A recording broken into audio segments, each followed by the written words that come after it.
Good day and welcome to Knowledge is Power. So, I'm going to show to you why our military are the best that they are and why conditions aren't always the best. So, of course, you guys got all uproar and all outrage when you saw our armed services laying sleep inside the nation's capital. But you want to know why that is? It's because the media told you to feel that way.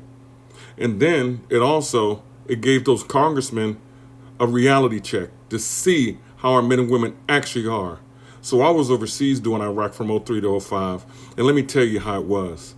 So of course, we slept the exact same way that my comrades and my brothers and sisters did in the Capitol. But we didn't have better bathrooms. Look at these, we had to piss in those tubes. That was our reality, okay? So as you see, there's another set. And then let me tell you where we used the facility I had to take dumps at. Yeah, those in the middle of the desert, in the middle of nowhere, in the middle of the heat. But then people whine and complain about what they saw at the Capitol with our men and women. But yet, they saw this and did nothing. But then what happened is we have to burn that feces, burn that piss. And if you notice, no one has on a respirator or a mask. But then the VA decides to deny your claims when you have COPD, when you have breathing problems. These are the things that our Congress people, our elected officials need to be fighting. But do they know? Do you know how our military are treated overseas? No. Do you really care? Who knows? Want to know why? Because you don't see it on the forefront. You only see what the media wants you to see. You only see what the media lets you see.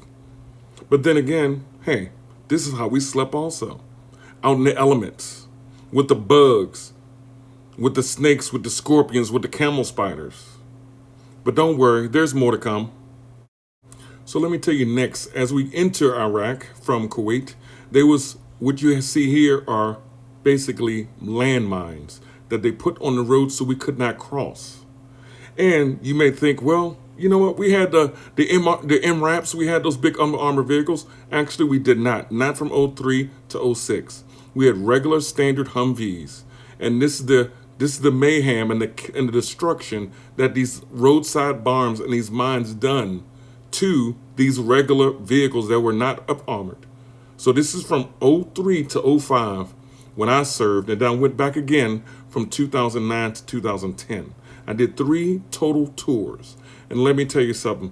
This is why our men and women that serve feel a certain kind of way when they see the disrespect to our flag, when they see the disrespect to our own people, when they see the disrespect and the negativity against our armed forces. So take a close look at these vehicles and the damages. And then you actually see some true things, some true deaths that happened over there. Because the media is not going to tell you this. So I'm here to show it to you. So you can see and understand why certain people feel certain ways. When family members of these veterans feel certain ways. When family members of these men and women over there feel certain ways. Because it's all gone on deaf ears. People get all upset about little minor things. These men and women that was in the Capitol, guess what? They're not in harm's way. They're not living under certain standards. Facilities were bombed overseas. People were killed overseas. The Capitol wasn't bombed. And the people that died was doing the first, what do they say, the insurrection of it. But our men and women that was in armed forces had nothing to do with that. But don't worry, there's more to come. I will make sure I put a parental guidance up for the next pictures. Graphic warning, trigger warning, parental advisory, explicit pictures of death. I can't say it again enough. Trigger warning, parental advisory, explicit content.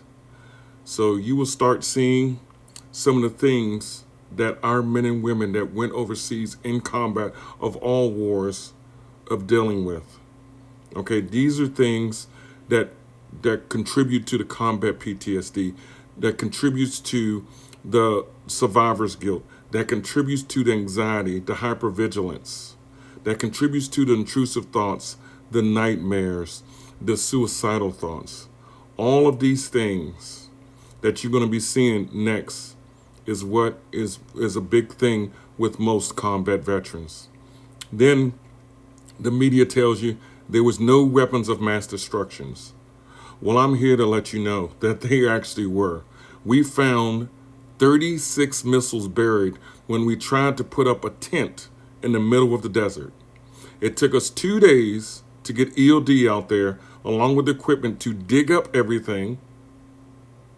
And then as we dug it up, we had to assist of watching it overnight until they got the approval to dispose of it.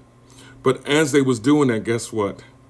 These missiles, these weapons of mass destruction, were leaking a foreign liquid, and most of us breathed in. None of us had any protective gear against this because our mask was being saved just in case there's a real chemical attack. And then once you get back and you get into the VA system, they deny your claims.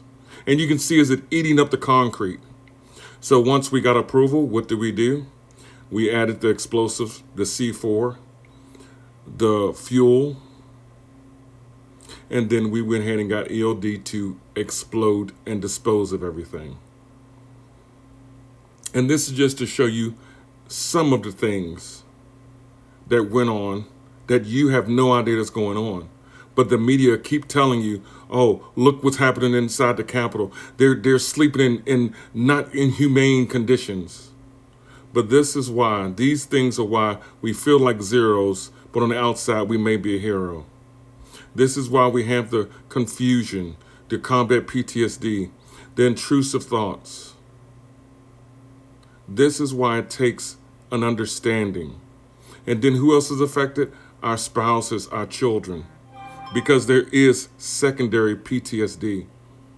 Because they're living with the combat veteran, with the combat PTSD, the TBI, the anxiety, the hypervigilance, the survivor's guilt, the suicidal thoughts, the intrusive thoughts, the drinking, the drugging, all of that. Trying to cope, trying to get help if there's help available. This is what this video is to let you know, to understand that these wounds, even though they're invisible to you, they are real. So please support our veteran organizations. Please support our veterans when you see them. If you see them in a hat, thank you for your service. You see them in uniform, thank you for your service. That means a lot. It means so much. And thank you for tuning in, and stay tuned for the next one, and have a wonderful day. Thank you, veterans. Thank you for quiet mornings and family breakfasts, morning walks and safe streets, for builders, both of cities and of homes. Thank you for realists, ordinary optimists, coffee shop companies, and boardroom companies, for freedoms, choices, beliefs. Thank you for your oath. Thank you for 2 a.m. night watches and 5 a.m. rock watches, for scrubbing, mopping, and plunging, for papers, plans, and routes, for 6-hour convoys and 6-month deployments.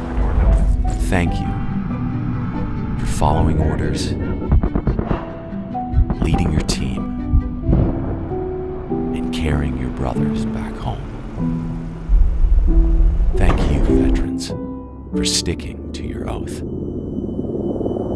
so that we all can wake up to another quiet morning tomorrow.